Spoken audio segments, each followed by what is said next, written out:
Disclaimer. The views, thoughts, and opinions expressed on the Entrepreneur's Lounge radio show and podcast are solely those of Alesha Brown, the Joy Guru, and her guests, where applicable. This content is intended for informational, educational, and inspirational purposes only, and should not be considered medical, legal, therapeutic, or financial advice. Alesha Brown is not a licensed medical or mental health professional.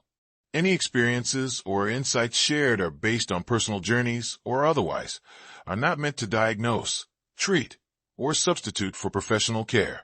Always consult your licensed professionals before making decisions related to your health, finances, or legal matters. By listening to this podcast episode, you agree not to hold Alesha Brown, her companies, or her affiliates liable for any outcomes related to this content. Welcome to the Entrepreneur's Lounge radio show, where we expose the myths of entrepreneurship and release the weight of it all. Real people, real issues, and real talk with expert solutions. So sit back, relax, and enjoy the show as we welcome our host, Alesha Brown, the Joy Guru. Hello, it is Alesha Brown, the Joy Guru, and today's CEO Talk is a bit personal, but it's a lot more critical. So today we're diving into a conversation that's not just needed, it's mandatory for survival, sanity, and success in these chaotic times. So let's go. Why choosing peace and choosing yourself is no longer optional. Let's be honest, the world feels different. We have uncertainty, political tension. It's rattling the nerves of everyone everywhere. People don't trust the economy. They don't trust politics. They don't even trust what tomorrow will look like. And the truth is, they have good reason for that. Also, if you're waiting for normal to return, quote unquote normal, you're going to wait yourself right into a breakdown. Because here's the reality. According to the American Psychological Association, nearly 77% of Americans report feeling significant stress about the future of our nation. And over 62% cite money and economic uncertainty as major sources of anxiety. We all can understand that. So that is why peace and mental wellness are not luxuries anymore. And they never should have been viewed that way. They are not negotiable, but they're actual survival tools. And the way we center ourselves is the only thing that will protect us, elevate us, and save us. So I want to go a little bit personal, give you probably the short version of my journey, very short. And I don't say this lightly because I didn't always understand it. For those of you that don't know, actually, this is what started my book and publishing journey. As a child, I grew up in abuse where there were days I literally prayed to God just to take me out. Give me the courage for me to take myself out. Because at that point, I just thought death was my only way of escape. I didn't really have a lot of time and energy to dream about adulthood. Definitely didn't dream about being a CEO. I just dreamed of relief, freedom from what was horrific in whatever form would get me there the quickest. So fast forward, I survived, I fought, I rebuilt. And I like to say I survived, but I just didn't survive, but I thrived. Because we all know what it looks like to be in survival mode versus actual thriving. But right when I thought I had quote unquote arrived, just life seemed to take a different turn.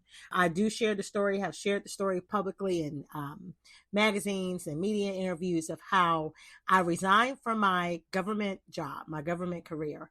It was the right decision at the right time. Still not one I regret to this day. But right after I resigned, a few months after that, I literally had to take off the better part of a year, almost completely shutting my business down. And the problem was I was diagnosed with the disability to the point that I really struggled to walk. I can remember now going to the orthopedist and only being able to walk 3 steps at a time while I'm holding on to my elderly mother's arm. So can you imagine 60-something years old having to walk your 30-something-year-old daughter literally 3 steps at a time, pause, 3 steps at a time, pause. And it wasn't about the distance. That's how bad my mobility had been at that time. Now, fast forward, I resigned probably 2016. Fast forward 3 years later, by this time, I already lost a significant amount of weight. I had lost over 250 pounds, which I'm still maintaining. Cheers to me. But go to the height of what we call the pandemic, because life keeps lifing. And in that, I found myself fighting paralysis. There was something, it was hard for me to describe. I talked to my new orthopedist. He's thinking it's not anything he has to do surgery on, because I remember him saying, yeah, probably not surgery. Let me get this, we'll do this. And we did a few things, and it was like no progress, nothing. So he looks at me and he says, let's do an MRI. I think he had done a CAT scan. He didn't see anything troubling, but because there was no response to the things he was trying, he said, let's do an MRI. And I remember, again, this is in the time of the pandemic, we're doing the virtual follow-up appointment. I remember him logging on and looking at that man's face. And he is one of the most compassionate, empathetic people. And he was trying to talk and get, my feedback on things on the test or whatever, how I was feeling before he went into what was the course of action. I remember just looking at his face. I knew it was bad. And he looks at me and he says, we need to get you in surgery as soon as possible to avoid permanent paralysis. Again, at this time, what is my age? I'm either late 30s or just turned 40. I'm looking at him and he's looking at me. To hear at that age, permanent paralysis. Mind you, when I go back to the story where I said I, was walking 3 steps at a time and all of that, I had to train myself how to use my hands. Back then, I was an editor, publishing consultant. That's what I did. I wrote, I typed. I have this remarkable speed to this day, 90-something words per minute. I'm having to use voice recognition in order to type words on a screen because my fingers are not working. I cannot make a sandwich. I cannot cut a piece of fruit. I cannot open a bottle of water. I cannot even open the prescription bottle that I'm given. I need assistance in everything. Fight through that, go back to normal activity, only for a few years later, you're telling me it's possible, not possible. If I don't get into emergency surgery, I'm going to be permanently paralyzed. And even now, you're saying, as we're trying to rush you into surgery and schedule it, we really don't know how much of the paralysis that we're going to be able to prevent. Like they're saying, as we lead up to surgery and whatever loss you have as far as paralysis, we're going to do the surgery, but we don't know how much we can reverse. Do you imagine the amount of triggering that was for someone that has been to that? I'm leading to a point. Thank you for those of you that are patient going through this story, but I'm showing you how life is lifing, but how radical self-peace, radical self-preservation is everything. So fast forward, we had some hiccups, some things going on. Couldn't get the surgery as soon as we thought, but you know what? God worked everything out and we get the surgery, okay? Only to fast forward to today. If you guys have not followed my YouTube journey, I have a couple videos on it. You can watch them where I'm talking now about what I'm going through mobility-wise. Thank you, God, I'm not permanently paralyzed. So that surgery, that surgeon who teaches the less invasive version of that at Harvard, God gave me the best of the best for the person to give me that operation. And actually, in the heat of the pandemic, the operation was a cervical spinal fusion surgery. When I tell you, I breezed through recovery, recovered faster than they thought, even was able to discontinue physical therapy halfway through because the healing, the repair, I just didn't need it anymore. Fast forward to today. How long has it been? Oh my God, I'm just thinking now. It's been 6 years almost. Fast forward to today. There's a conference coming up in probably about another week that I'm not attending. This year, the primary reason I'm not is because I said the first 7 to 8 months, were just going to be devoted to me, healing my body, resting my body. Different things are going on. But I was saying, if you follow my YouTube journey, I have a couple of videos about that at the Alesha Brown, the Joy Guru channel, where you also find this podcast, talking about my mobility issues, with walking and things like that, and a new procedure that they're working with me with that is giving me some temporary, increasing my mobility, taking away, reducing some of the pain, but it's a temporary fix. We're going in next week. So there will be an update probably in the next few weeks. We're going in next week for the permanent part of that procedure. So, the journey continues. But I said all that to say, battling pain every day just to move to stand. While running a company, thank God it was no longer a solo entrepreneurship thing, because guys, if you don't hear me, if you are an entrepreneur, even if you are a freelancer, you're going to need a team. You need assistance. I don't care if it's a virtual assistant or a couple contract workers. You're going to need people to help you out. There's nothing more stressful than running a project, especially running a company, and it's just you. Don't do that to yourself. You can go to other podcast episodes where I go more into that, but don't do it. You need a team. Even your personal life, if you're not an entrepreneur, you need support. You need a team. You need support. You need a team. But you also need to know balance. You need to know when to sit down. You need to know when to stop doing this. Not other people's expectations, but what makes sense for your life. And that is my whole point. When I was doing these things, the story I just told you, even now, battling pain of some sort every day, just to move, to stand, to live, showing up online with the smile. And I'm not faking it, because that's who I am. I am about joy. Trust me, after surviving what I've been through, I always tell people joy was my portion. So I believe in living a life where I'm happy, I'm joyful, I'm fulfilled. But I'm not exempt from anything. I don't just suffer with health battles. I also suffer with discrimination. I can't tell you how many people are counted out because of their disability. And this is one of the things I'm devoting more time on my various platforms about, because it's what I call people with invisible disabilities. Yes, now I'm at the point where with walking, you can tell I'm walking slower. People will make up their own reason why. I am still an obese woman, so people often think it's weight related. It's not. Overlooked because of race, overlooked because of gender. I can't tell you how, if you thought racism was something, wait till we talk about disability discrimination. People are not accommodating. I don't care how many laws you got on accessibility. They're not. And they don't like it when you call them on stuff. I get sick of people, and bear with me with my rant. I'm going somewhere here. I get sick of corporations that want to talk about diversity, equity, and inclusion. But when someone asks you a simple question about accessibility, you either ignore them or you run around the roses. I recently had that where I had I'm not going to go into the weeds of it. I'm not going to call anybody out yet. But I had a whole CEO who would not answer an email, or emails for your conference. And I'm asking you a question. I had to circumvent that person and get to their next chain of command to get a freaking answer. Very disrespectful. If you understand the connection, you will understand how disrespectful that is. But people that want to preach diversity, equity, and inclusion, but you don't want to practice that, this is why people have trust issues. And this is why more than ever, we need to center ourselves. Because one of the things I tell people, bullies weren't just for middle school, high school. There are adult bullies. They wear suits and they sit in boardrooms too. And they gang together to make decisions about your future that impact you. But here is what all matters. Let's talk about trust before I bring it home.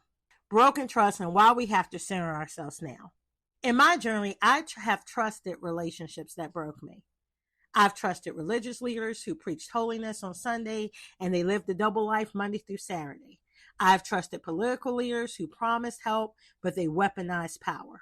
And of course, I just told you a particular situation. I trusted leadership in that organization. And right now, I don't say the organization is trash, but some of your leaders are. To be honest, thank God it's just a few.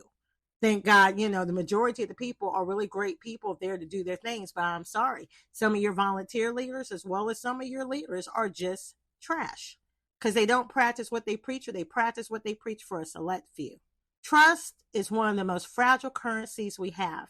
And too many of us are bankrupt. This isn't just my opinion. Research shows that only 20% of Americans say they trust the government to do the right thing. And in relationship, trust levels have plummeted, with 54% saying they find it harder to trust people post-pandemic. That's why I say this with everything in me. You cannot outsource your peace anymore. You cannot wait for a government to save you. You cannot wait for a relationship to validate you. You cannot wait for a leader to do right and set you free. You must choose yourself. You must choose your peace. You must anchor your mind, or the storms outside will wreck you inside. I'm going to say that again for emphasis. I'm going to give you some practical steps. If this is your first time following me, the followers will tell you, I'm never just going to say something and get you all riled up and offer you nothing. Because that's not right. It makes no sense to get you riled up about something and then give you absolutely no resources. Gotta point you in direction. So if this is an issue, you can start working on it. So again, I'm going to say this with everything in me. You cannot outsource your peace anymore. You cannot wait for a government to save you. You cannot wait for a relationship to validate you. And I don't care what type of relationship it is, whether it's a parent-child, whether it is a romantic relationship, whether it's a friendship, whether it's a business relationship, whether it's a spiritual relationship. I don't care what it is. You cannot wait for a relationship to validate you. And you cannot wait for a leader of any kind, to do right and set you free. You must choose yourself. You must choose your peace. You must anchor your mind, or the storms outside will wreck you inside. Some of us are horrible to ourselves. We talk horribly to ourselves. We've been groomed to do that. I tell people all the time, if you come from an abuse environment, you are groomed to not trust yourself or your thoughts. You are groomed to look at other people for wisdom. You are groomed to trust other people more than yourself. And I also say, being a Black woman in society, we live in a very racist, misogynistic society in America. I'm sorry. So a lot of the quote unquote norms or standards or status quo that someone else set deal with just misogynistic things. You know, it breaks my heart sometimes to see women alter their whole body and appearance for what?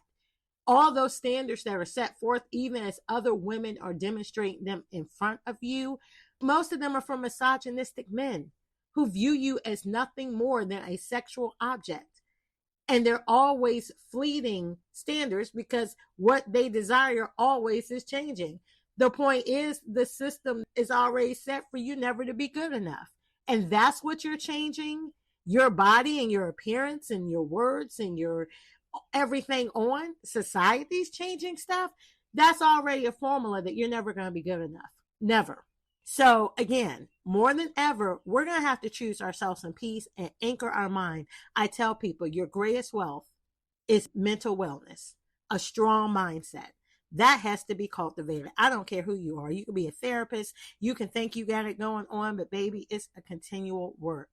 So I said I offer resources and solutions. Here's some practical steps. If this has really resonated with you, here's some practical steps to choose peace and choose yourself. Because I can hear some of you, I know if you're my followers, you're saying, so how do you do that? You know, I see it sometimes when I'm posting my motivational posts on the Joy Guru platform. And let me just say that for anyone who's a new listener. Yeah, people sometimes get confused. Yes, I'm a publisher. Yes, I'm a CEO. Yes, I'm an award-winning entrepreneur, publisher, best-selling author, podcaster, have an independent film company, you know, all the things. The Joy Guru platform, although it incorporates some pieces of that, the Joy Guru platform is really for people to have a place to go every single day to get a positive message. Because it was birthed not just from my first book, Sometimes All You Have Is Happy, but it's birthed from my life as a child abuse survivor, that sometimes you need one positive thought to keep you here. And I wanted a positive space for you to go to and find that. If you're looking, you know, I tell people all the time, no one takes their life because they want to. No one really wants to die. You see people that make peace with death, but when it's those final seconds, they don't want to go. If it was any other way not to go, they wouldn't have. Every 15 minutes, we lose someone due to their own decision to take their life. It is that serious. But one thing I know from experience, you're always looking for a reason to stay here. a motivation. Maybe it's a song, maybe it's a thought, positive thought, maybe it's a glimmer of hope. So the Joy Guru platform, Alesha Brown, the Joy Guru platform, was all about giving you one glimmer of hope daily to keep you here.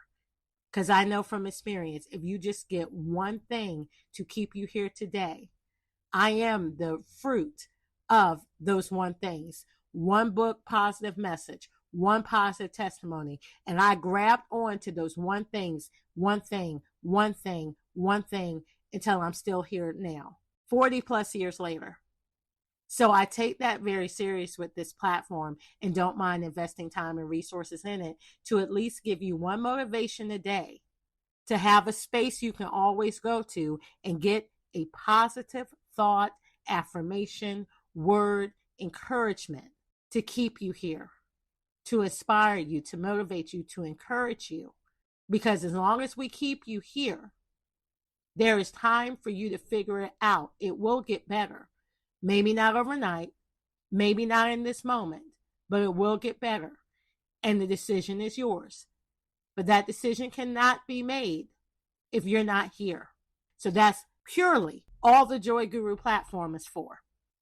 So here's some practical steps to choose peace in yourself. Few things I learned the hard way, and I still practice to this day. Number one, I don't care if it's business. I don't care if it's family. I don't care if it's romance. Guard your environment. Who you allow near you matters. Energy is contagious. And yes, that does include your spiritual environment. People, it's biblical. And biblical things don't just pertain to your spirit life, it pertains to your entire life. If you know me, I don't preach religion. Because your relationship, what you want to worship, who you want to worship, is your business. But I don't shy away from the fact that I am a faith walker. You must guard your environment. Again, who you allow near you matters. This is not about a popularity contest. You know, I talk about discrimination even in the boardroom, but half the time I'm in two phases. I'm either talkative or I'm quiet. Now, yes, by nature, there's a little shyness in me.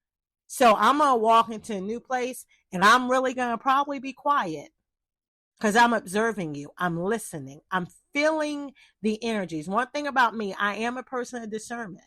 When I'm in a room, I'm watching and listening, but more than likely, the first thing I'm doing, I'm feeling. And some people, I meet you and instantly, your energy's off. I don't care how nice you look, how wonderful you sound, how brilliant you may be. If something is funky about your energy, baby, I'm sitting back and I'm praying for God to show me what that is. And I've never been wrong on this. Any person I ever met and I knew it was something off about your energy, giving you enough time, most of the time it don't take long. Sometimes it does. For me, there it goes. I'll just look and go, oh, there it goes. There's that moment. Now I understand why immediately when I met you, your energy was off.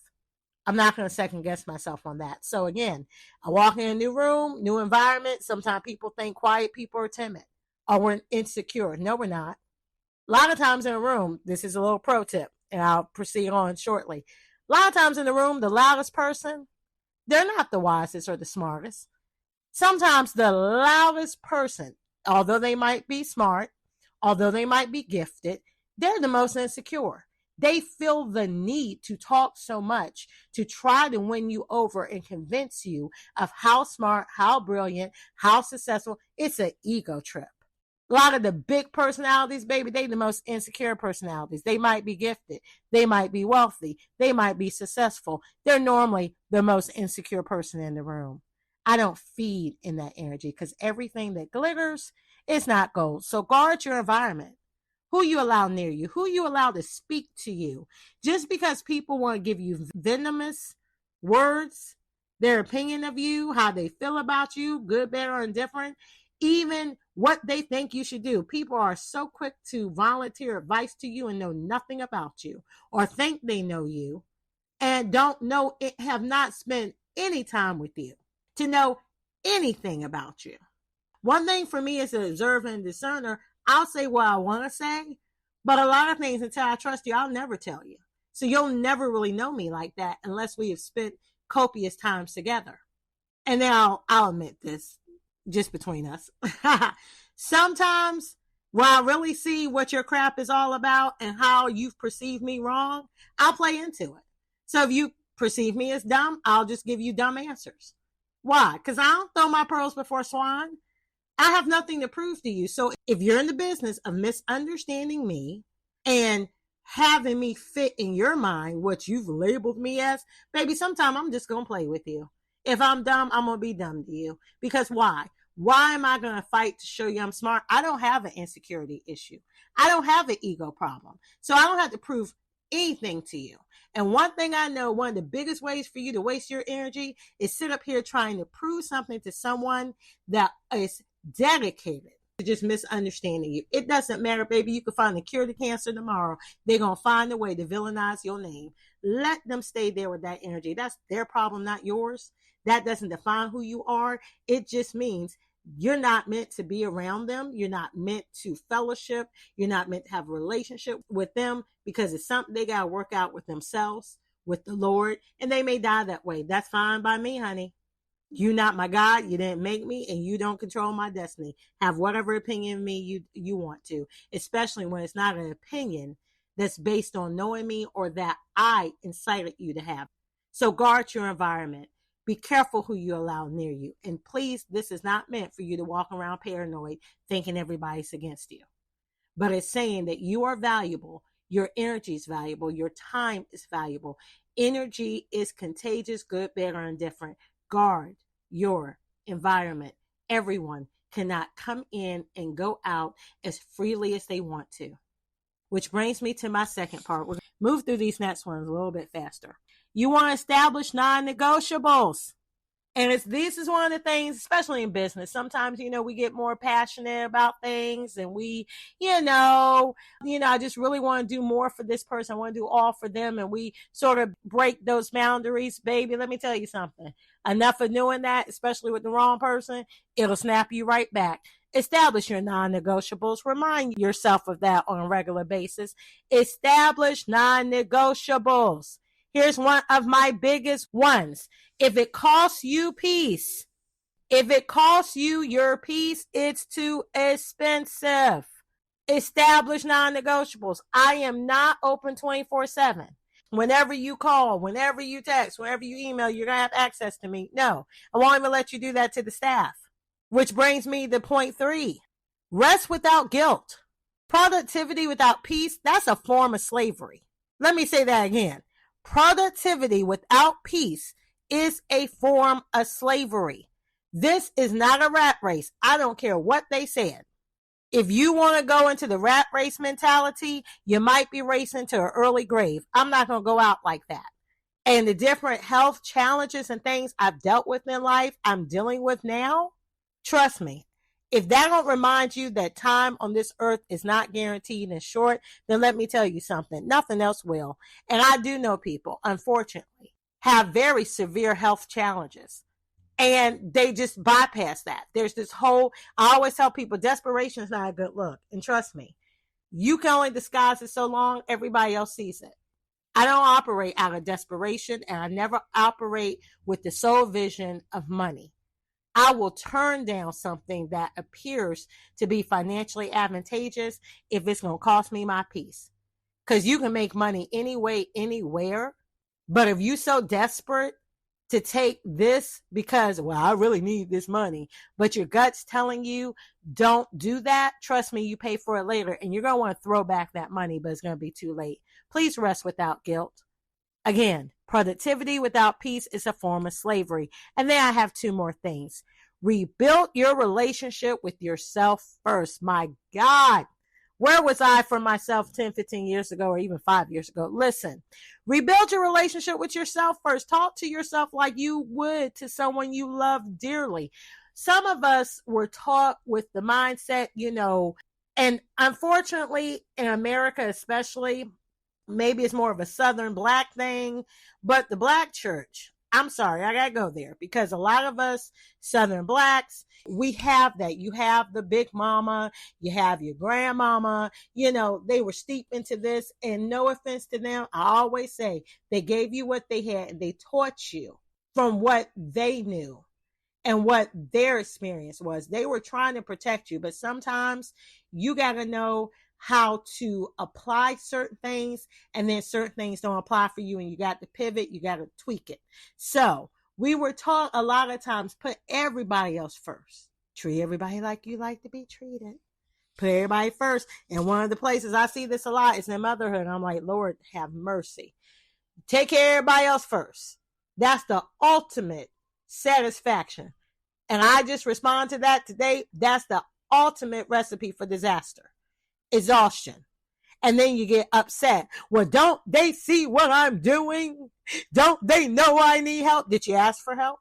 And half the time, all the stuff that you're running around doing, motherhood or business or friendships or relationships or community service, baby, you set up the formula for them to take from you. I'm not saying that's a bad thing, but this expectation that people are supposed to do something because of your actions, no. You need to be more expressive. Ask for what you want. If you're doing it for this reason, tell them that. If not, then you have no reason to complain. No one's going to just look at you. And this could be good, bad, or indifferent. No one's just going to look at your hard works and give you a reward. I know that was another thing some of us were taught. You know, you go to that job, you get your education, you go to that job, and you work hard. If you work hard enough, people will see your work and they will, reward you. Whether you thought that was an advancement, whether you thought those were bonuses. No, boo-boo, that ain't how it works. Because actually, the fact that you're working for them, most of the time, if they're doing their job right, they're getting wealthy off of your work. Again, remember that part we said before about productivity without peace is a form of slavery. A lot of these relationships you're saying, and I'm not trying to stretch here, but it's more of a slave mentality. You think because you work harder, people are going to reward you? Why? Because if you work harder, they just make more money. Now, sometimes they'll give you a little more. Sometimes you can make that convincing argument, but nobody's just going to do something for you because you work extra hard. It's the sitting there with the pick me spirit. I'm working hard. I'm doing. Pick me, see me. No, boo-boo. Ask for what you want. If I do this, I want this. Or when you need help, like I said in those mother situations or this, you need help, go ask for help. If you're doing community service because it makes you feel good, then know that. But don't be mad at people because you're giving everything and people don't understand how hard I work. People don't support me. But ain't nobody tell you to put in 12 hours a day. If that is what you're doing, all I'm saying is know why you're doing something. And a lot of times the things we're most stressed out about, we're upset about, we didn't get this recognition, it's your relationship with yourself. Because either how you were groomed or set up or manipulated, you really believe if I do this, then I'm going to get this in return. No, it profits you nothing to treat everyone so nicely, but the one person you treat the worst or think of the least is you. Now, I'm not trying to tell you to go in some type of ego craze where everything is about you, but I'm going to go back to the old example as often used when you talk in these situations, oxygen mask. Even on the airplane, what did they tell you? Even the mama with kids, don't care how young your children are, put the oxygen mask on your face first. Can't save nobody around you in a stressful situation, in a time of crisis, if you can't breathe, which is simply what I'm saying. Rebuild your relationship with yourself first. Talk to yourself. Look at those areas where you're not breathing first to save the world. Because the truth be told, that's not your job. That's why you keep failing miserably at it. Trying to save everybody else and you're losing your whole self, including your soul. And then lastly, reconnect to what you believe. This is powerful. Not the religion of people, but your personal faith, your truth, your power source. Some of you have been so busy, and I've been here too, where you're on such a ritual mission. We do this because this is just what you do. One of the examples I give people, you go to church every Sunday because that's what you do. You go to Bible study every Wednesday because that's what you do. Every time the door is open, that's what you do. I'm not knocking faith. I'm not knocking it. That's the relationship and that's where God led you. But I'm saying that's just a ritual. If it's not at the heart, if it's not resonating in your spirit and it's more of I'm doing this out of practice to the point I don't even know why I'm doing this anymore. Some of you have traded in beliefs for rituals.